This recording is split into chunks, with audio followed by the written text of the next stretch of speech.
Welcome, welcome. My name is G. You are watching All Astrology, and we are talking about the first full moon of 2023. Yeah, there is a part one and a part two already out, so you might want to go watch those. But if you don't want to, I will talk about some of the key things here. This won't be the deep dive for that specifically. However, this is going to be taking that previous information and relating it to the United States natal birth chart, which in astrology, that's a big deal. Okay. We always want to take a look at a natal birth chart and see what the current planets up in the sky, which are called transits, we always want to see how they line up to the natal chart. Okay. So in case you don't have your own chart and you are interested, comment to me down below and I can get that to you.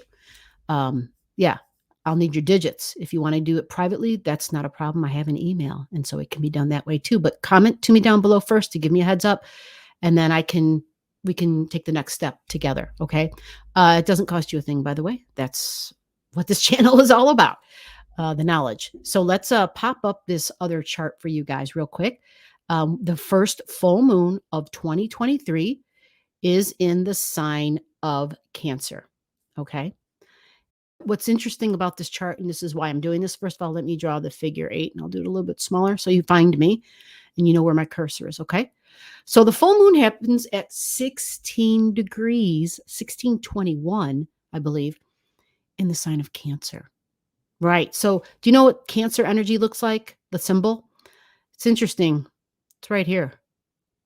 It's like the crab, the crab that's in the water and that walks around with a shell on its back, carries its home on its back. Yeah, that's the sign of Cancer. Very sensitive, so it needs to have a protective shell on it all the time. Yeah, the sign of Cancer. Okay. Now that's where the full moon happens. Okay. So it's a release, it's an ending, it's a closure, it's a completion, because that's just always what full moons mean.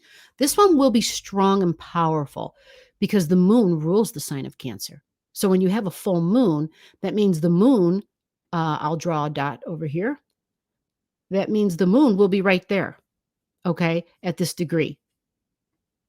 That's where the moon's going to be, right there. And a full moon means the sun and the moon are opposite of each other. So that means that the opposite end of Cancer energy is Capricorn at 16 degrees. And is this crazy? Yeah, this is why I'm drawing this chart, because what you'll see is that's right there. And that is the second house cusp line of the United States chart. So I'm going to draw a picture of the sun. And I'm going to put a dot in the middle because that's what a sun looks like. In astrology, that's what the sun's symbol is. Yeah. What do you think about that? You got a full moon happening on the second house cusp line and the 8th house cusp line of the United States chart. So the second house cusp line is where the sun is. So that's an authority figure. And that's a value, the value. And so this is government and business because it's Capricorn energy. It's about work, career, goals, responsibilities. So this is a country's chart. This is the USA's chart. So what is this country's goals and responsibilities? They value their goals and responsibilities, and their goals and responsibilities are going to be based on their values. And it's big business and government, absolutely, but rules and regulations, additional legislation created to better support the intention of the founding fathers of the country. How's that? Okay. This is masculine energy, and the sun represents somebody in charge. Capricorn also represents somebody in charge. Yes, it does. Usually the boss.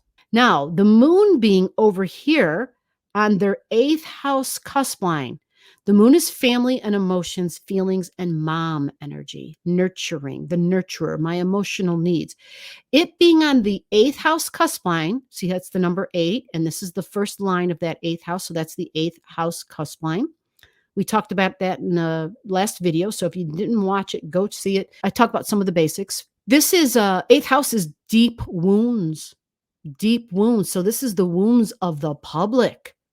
And I'm saying the word public, don't get thrown off. I did say family, but we have a greater family. Every energy has a micro and a macro meaning to it, okay? So your micro meaning of family would be mom, right? Would be what happened in childhood, literally, right? Your home in childhood. What was your home like? The physical foundations, the building that you lived in, literally. Were you in a building or were you on the road? Like, what was home like? How was your mother? How did she nurture? Did she nurture? Right? What sort of support did she supply you with? Right? Did she emotionally, uh, yeah, was she there for you and available for you emotionally? Like, that's all Cancer energy. Okay. And so it being on the eighth house cusp line, it can be deep wounds and emotions from the past, from your childhood. And that would be the micro. Now, the macro of that is humanity, the public. Think about that. Your family is your mom, your dad, your siblings. That's your family, your ancestors, right? But then the greater family is your fellow human beings. So we associate the macro meaning for the sign of Cancer with the public. Yeah. Now, in the United States chart, it's all about the public. Look how much history there is here because Cancer energy is the past, right? Family, feelings, emotions. Right. I'm not, you might listen to what I'm saying and thinking, okay, well, which one is it? It's all of them. It's not a contradiction. It's all of them. And it does take a while. It does take a while for it to make sense because sometimes it sounds like but you just said this, but now you're saying this. I know it's confusing. But the more that you listen to it, the more you start to see the threads and how they come together, okay? Because it is very complex. But this is an ending and a closure of some sort, and it has to do with the public and the wounds of the public and the bonds that the public had, because the eighth house is our emotions, okay? But it's because it's Cancer, eighth house is bonds, deep bonds from the past. So there's something connected, especially in our country and some of the things that we've been going through in the last 2 years. There's something here where we're releasing and we're letting go. There was something we were tied to, we were energetically bonded to. It could have been other people. It could have been the way, like this group or this culture that you fit in with. Something there you bonded with, okay? And the whole mom thing and emotional needs and nurturing, something is coming to a completion and an ending. And for those who live in the United States, I want you to please check your charts.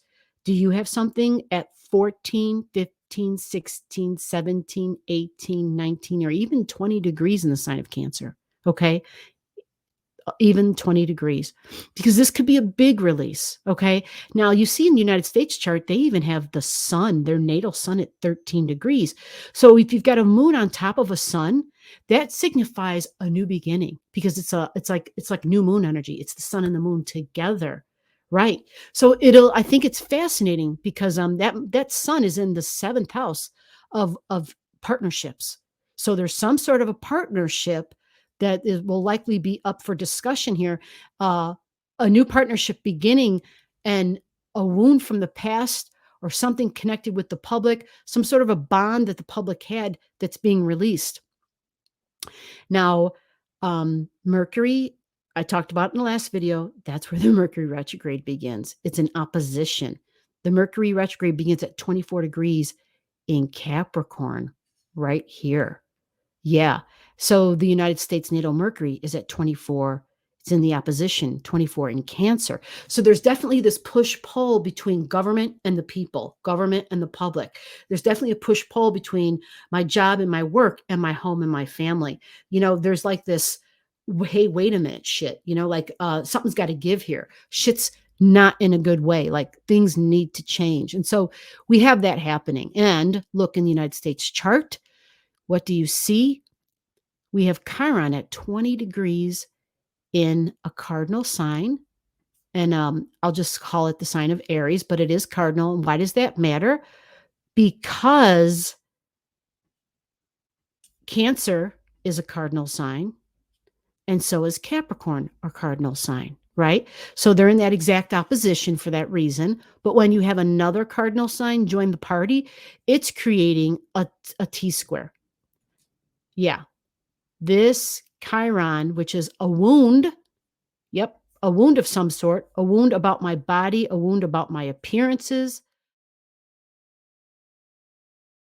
Below the video, I'll have all the degrees for those of you who like to pay attention to the degrees in your chart. Again, if you don't know and you want to know, just comment below.